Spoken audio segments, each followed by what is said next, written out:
जय शिवराय. नमस्कार मित्रांनो. आज आपण बोलणार आहोत मृत्यूयोगासंबंधात. पण त्याआधी अजिबात घाबरू नका. असं काही घाबरायसारखा काही विषयही नाही. अंधश्रद्धा तर अजिबात नाही. पण एक गोष्ट खरी आहे की देव तारी त्याला कोण मारे. त्यामुळे देव आपल्याला आशीर्वाद देईल, देवाचे आशीर्वाद लाभेल अशा गोष्टी करत राहा. मग काय, जो डर गया समजो मर गया. जुन्या पिक्चरमधला डायलॉग आहे झटकांचा. म्हणजे भीतीपोटी ब्रह्मराक्षस आपण म्हणतो ना, किंवा कल क्या होगा किसको खबर, आज जिंदगी का ले लो मजा.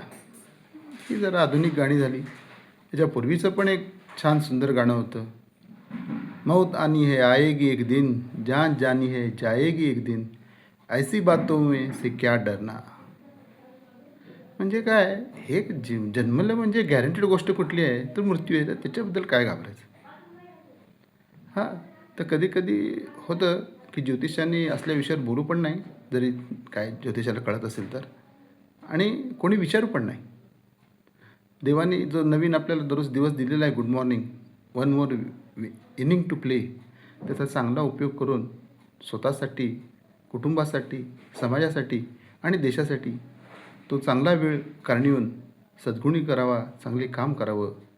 आणि त्याचबरोबर मरावे परी कीर्तिरूपी उरावे. म्हणजे मरण जरी आलं तरी हरकत नाही, पण आपली कीर्ती म्हणजे जे काय आपण काम केलं आहे. आता आपण अलीकडेच बघितलं, आपले आदरणीय दिवंगत उपमुख्यमंत्री दादाजी पवार यांचा विमान अपघातात मृत्यू झाला. पण त्यांनी केलेल्या कामामुळं त्यांची आठवण महाराष्ट्राला सदैव राहणार आहे. म्हणजे काय, शेवटी तुमच्या कामामुळं तुम्ही जास्त लोकांच्यामध्ये राहत असता. त्याचबरोबर काय, जरी मृत्यूविषयी तुम्हाला भीती वाटत असेल तर मी म्हणेन एखादं मृत्यूपत्र वगैरे करून घ्या. आजकाल आपल्या मुलांमध्ये, मुलींमध्ये एकरावर जरी जमीन ठेवली तरी 1 गुंठ्यावर भांडणं होत असतात. त्याचबरोबर मध्यमवर्गीय, गरीबवर्गीयांनी LIC इन्शुरन्स काढून घ्या. तर मृत्यूयोग हा कोणीच सांगू शकत नाही, कुणाच्याही हातात नसतं. नियतीने आणि देवानी किंवा शक्तीने किंवा ज्याला तुम्ही मानताय त्यांनी जे ठरवलं तेव्हा माणूस जन्माला येतो आणि मृत्यू पण पावतो. पण हा मधला जो प्रवास आहे, त्यात तुम्ही जे चांगलं काम करता त्याच्यामुळे तुम्ही लोकांच्या मनात राहता, स्मरणात राहता. बरे, मग किती वर्ष जगल्यापेक्षा किती वर्ष कमी का जगू दे, पण कसं जगला आणि देशासाठी, समाजासाठी काय केलं. त्याचबरोबर मी तुम्हाला हे आवर्जून सांगेन की जरी कोणाशी भांडणं झाली तरी ती विसरून जावा. रात गई बात गई, परत त्याच्याकडे जावा. जीवावर जरी नाही वाटलं तरी ॲटलिस्ट चहा पिऊन तरी या. अरे, जीवन हे एकदाच असतं. अजिबात कोणाशी वैरत्व घेऊ नका.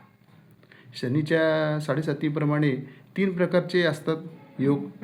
एक जो असतो तो आपला अल्पायू 33, मध्यायू 66 आणि 99 हा आपला असतो तो दीर्घायू असतो. एक कुठल्या कंपनीमध्ये तुम्ही कामाला आणि 60 वर्षी रिटायर झालात तरी मालक म्हणतो, अरे तुझं काम चांगलं आहे, शरीर पण धडाकट आहे, काय करणार घरी बसून, चल तू अजून 5 वर्ष काम कर आमच्याकडे. म्हणजे चांगल्या कामाचे तुम्हाला इथे एक्सटेन्शन मिळालंच ना. तसंच सर्वजणच आपण दररोजचा उपयोग चांगल्या कामासाठी वापरू आणि दीर्घायुचा प्रयत्न करू. आणि सगळ्यांना देव दीर्घायू देव.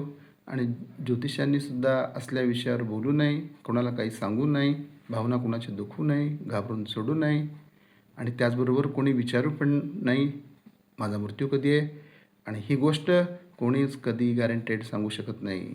आपण मागच्या विमान अपघातात बघितलं, 250 लोकं होती, 249 गेली, वारली, आणि त्यातल्याच विमानातला एक माणूस उठून बाहेर चालत आला. म्हणजे हे नियतीने कोणाचं काय ठरवलं आहे हे कोण सांगू शकतं, कोणीच सांगू शकत नाही. धन्यवाद. अजिबात घाबरू नका. या विषयाला जरी मृत्यूयोग टायटल असलं तरी मला हेच सांगायचं होतं यातून. धन्यवाद.